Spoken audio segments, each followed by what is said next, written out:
Welcome back, everybody. So much Steeler news to unpack. Tons of injury news. So let's dive right into it. This is Mike Drop Sports. I'm your host, Jason, and we're going to get right into all these injuries that continue to mount for your Pittsburgh Steelers. Let's start off with the one that I feel is the most important right now, and that's Kenny Pickett. Rumors are out that he has just a deep bone bruise with a muscle strain, and they're not rolling him out for Sunday against the Baltimore Ravens. What do you guys think? Put it in the comments. I want to know what you guys think. Should the Steelers just rest Kenny, considering we're up against the bye, and allow him to gain that extra week of healing instead of wheeling out maybe possibly a hobbled Kenny Pickett versus a Baltimore Ravens defense that always plays the Pittsburgh Steelers in an aggressive, tough manner? Would it be a mistake for the Steelers to wheel Kenny out and potentially cause more damage to that knee area? So, should the Steelers let Mitchell Trubisky get that start and maybe put a little bit of a little edge on the Steelers offense with some newness, some difference, and cause maybe a little bit of fire in that Steelers offense to maybe grab that win and go ahead and be 3-2 and in control of the AFC North when you come out of your bye week and really doing good things and have some confidence and be flying high. That's what you need to do. They got to get this W this week against the Baltimore Ravens to get that confidence back up and to come out of the bye week looking like a different football team. Let's continue on with the injuries. Deontay Johnson, we all know, is on the IR for at least 4 games. I don't look to see Deontay until probably the second game out of the bye week. I don't look to see him. I think that the Steelers are going to be overly cautious, and they want Deontay for that back half of the season because he's a possession type receiver. He has great separation. He's a great safety valve for a young quarterback like Kenny Pickett. And you can see the effects that it's having on Kenny Pickett, not having a guy like Deontay Johnson out on the field right now that's reliable, can get open, great yards after the catch type guy. And I know Deontay's had his problems at times, but the drops really aren't that crazy. He doesn't have a huge amount. When they happen is the big problem, and most fans really harp on that because they typically happen in moments that mean something, and that has really weighed down Deontay Johnson's reputation at times, and sometimes maybe he don't get the fair shake because he is a pretty damn good receiver and pretty reliable receiver, and I think he's worth that contract that he's under currently for your Pittsburgh Steelers. Continue down that injury report. I think you're going to see Nate Herbig again. I think James Daniels is going to need another week and then the bye week to heal that groin. I think that's probably what's best for a groin injury. If you're looking at how injuries heal and how rehabilitation happens, it's probably best for James Daniels to take that another week and allow Herbig, who is a serviceable guard, and allow him to get in there and play against Baltimore and give Daniels the opportunity to come back after the bye and be completely healthy.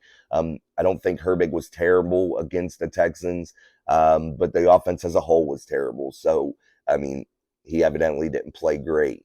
Let's move on to some more injury news. Pat Freiermuth, I think he's day-to-day right now. Again, we'll hear more from Mike Tomlin today on his Tuesday presser, but we'll see and get a little bit more reports, more in-depth reports from Mike Tomlin as to where some of these guys sit with injury. But Pat Freiermuth being out means a lot because the Steelers need to utilize Pat Freiermuth.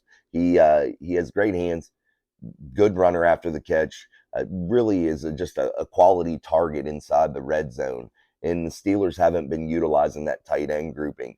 So maybe this opens the door for the Steelers quarterbacks, whoever it may be, gain a little trust with Darnell Washington because he'll see more snaps if Pat Freiermuth is hobbled and unable to play or is just slightly injured and doesn't take as many snaps. So you're going to see probably no matter what an increased role from Darnell Washington, which could mean big things for the Pittsburgh Steelers because he's an excellent target inside the red zone. Darnell hasn't been used at all this season. You're going to see maybe a Connor Hayward take a bigger role this week also against the Baltimore Ravens. And that has to happen, guys. The tight end room is pivotal. And when you're not using that tight end grouping, you have no short to intermediate pass game. You have no reliable safety valve. And that hurts Kenny Pickett immensely. And the Steelers have to fix that and figure a way out to the tight end room to get some more targets and get some more playing time and be more visible on the stat sheet. It has to happen. Who else is injured? Dan Moore Jr. That's a big one. I look to see Broderick Jones get his first start as a Pittsburgh Steeler at Acrisure Stadium against the Baltimore Ravens this Sunday. I think it's time for Broderick anyway to start and get some starts under his belt and start gaining that NFL experience. And I think Dan Moore, with that knee injury, has opened the door. That's the door that's opened. Sadly, it comes at the expense of a guy who's injured. However, it's time to see your number one pick, 14th overall, Broderick Jones out of the University of Georgia. It's time to see him. And I don't think he played horrible. I think he did okay. I think he needs more snaps. And I think that experience will come and you'll see how he progresses throughout the season and becomes much better in pass pro. And I think he already does pretty well in the run blocking type game. So Broderick Jones should get his first start. Again, Cameron Hayward, we won't see probably till the holiday season. So don't look for that to happen. Any other injuries that you guys would like to know about or talk about, put them in the comments and we'll discuss them on tomorrow's episode also if I left any injuries of significance out there. Let's break down one thing Mike Tomlin said, and we talked about it a little bit yesterday on the show, about big changes coming. And Steeler Nation, you got to realize he's not going to fire Matt Canada. First of all, he doesn't have the balls to do it. Second of all, I feel like Mike Tomlin's really losing grip of this organization. And the statement that needs to be made, the statement that would ring the loudest inside that building is the firing of Matt Canada. I think it has to happen. I think Mike needs to take his hands off the defense a little bit. And I think Mike needs to let Terrell Austin game plan a little bit more and not be so involved in the defense and just be an overseer, what a head coach should be. A guy that has the final call, but allows his coordinators to work and do what they're supposed to do.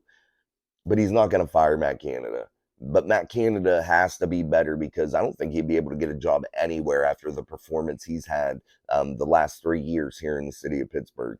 I think he has to step up his game, and maybe with some injuries now to some key cogs in the puzzle, maybe Matt Canada is forced to be more eccentric, do different things, move some pieces around, utilize different players, utilize different position groupings, spread the ball around, allow Mitchell Trubisky, if he plays on Sunday for Kenny, to use his athleticism, get outside the pocket at times, find those tight ends in Connor Hayward and Darnell Washington, allow Najee Harris and Jalen Warren to run the football behind Broderick Jones and Darnell Washington on the left side.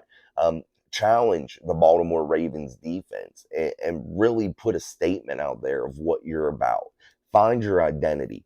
You don't have to be all over the place, running the same generic plays all the time.